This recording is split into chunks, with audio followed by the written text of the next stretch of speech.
Halo semuanya, apa kabar? Perkenalkan, nama saya Mutiara Sadra. Saya berasal dari kota Bandung.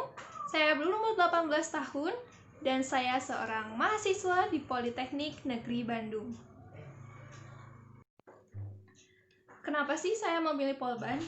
Awalnya, saya mengikuti SNMPTN atau jalur undangan.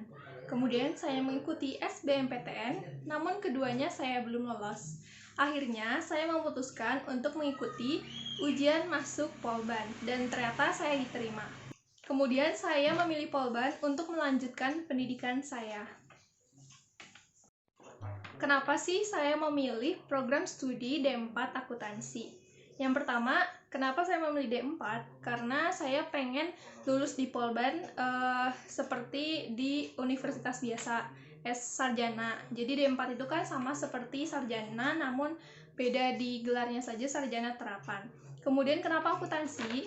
Jadi dari kecil saya memang menyukai berhitung seperti matematika gitu.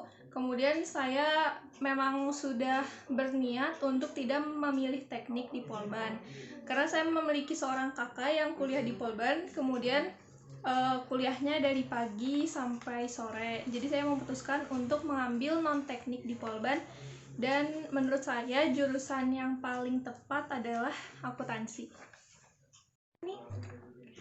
Kesan pesan saya selama di Polban. Yang pertama, kesan senang, asyik karena punya banyak teman dari berbagai daerah dan berbagai karakteristik. Yang kedua, sebenarnya capek atau lelah karena kuliah di Polban itu mirip-mirip kayak belajar di SMA dari pagi sampai sore. Kemudian capeknya juga karena di masa pandemi gini kita kan cuma bisa menatap layar komputer atau handphone kita setiap saat, jadi lelah gitu, setiap hari harus berhadapan dengan layar-layar. Selanjutnya, seberapa penting sih mata kuliah pengantar teknologi informasi? Penting banget, karena yang pertama, di mata kuliah ini kita bisa mengetahui apa itu iptek, bagaimana menggunakannya. Selain itu, iptek atau teknologi ini juga nggak hanya melulu tentang teori.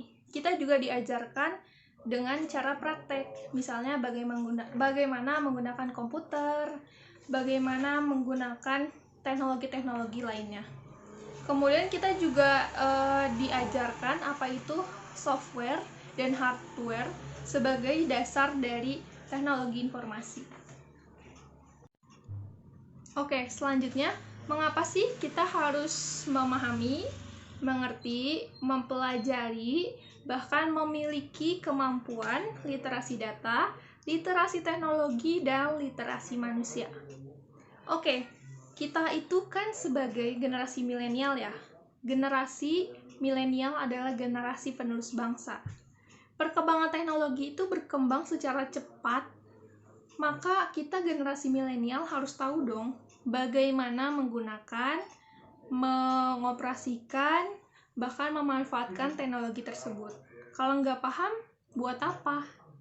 Nah, kita tuh harus memahami betul teknologi yang sedang kita hadapi sekarang ini. Kemudian, teknologi itu tidak melulu tentang komputer. Teknologi itu sangat besar. Misalnya, media sosial yang sering kita gunakan sehari-hari, itu pun termasuk teknologi. Kemudian headset, kemudian keyboard, dan masih banyak lagi. Jadi kita itu sangat penting untuk memiliki kemampuan literasi data, literasi teknologi, dan literasi manusia. Nah, untuk kalian yang belum tahu apa sih literasi data itu? Oke, secara singkat, literasi data itu adalah kemampuan dalam menggunakan data sebagai informasi. Contohnya, ketika kita akan memulai sebuah bisnis, pasti kita harus menganalisis data-data dong, agar bisnis yang kita jalani itu sukses, gitu kan? Kemudian yang kedua ada literasi teknologi. Secara singkat, literasi teknologi adalah kemampuan dalam menggunakan dan memanfaatkan teknologi khususnya dalam aspek ilmu pengetahuan. Gimana sih contohnya? Misalnya, bagaimana cara kita mencari data atau informasi di internet melalui laptop?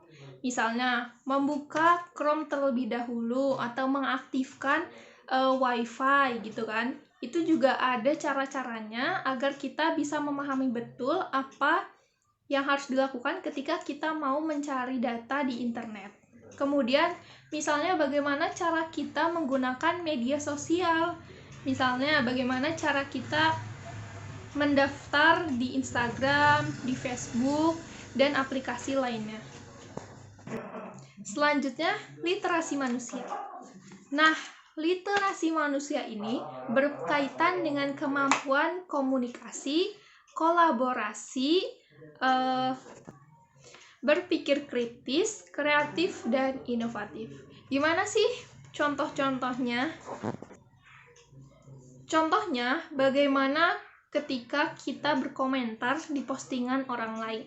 Kita harus menggunakan bahasa yang baik agar si orang yang kita komentar ini tidak tersinggung. Kemudian kita juga harus berhati-hati untuk memposting sesuatu di media sosial, karena sekarang kan ada UU ITE ya, jadi ada hukumnya dan pasal-pasalnya. Jadi jangan lupa untuk berhati-hati ya.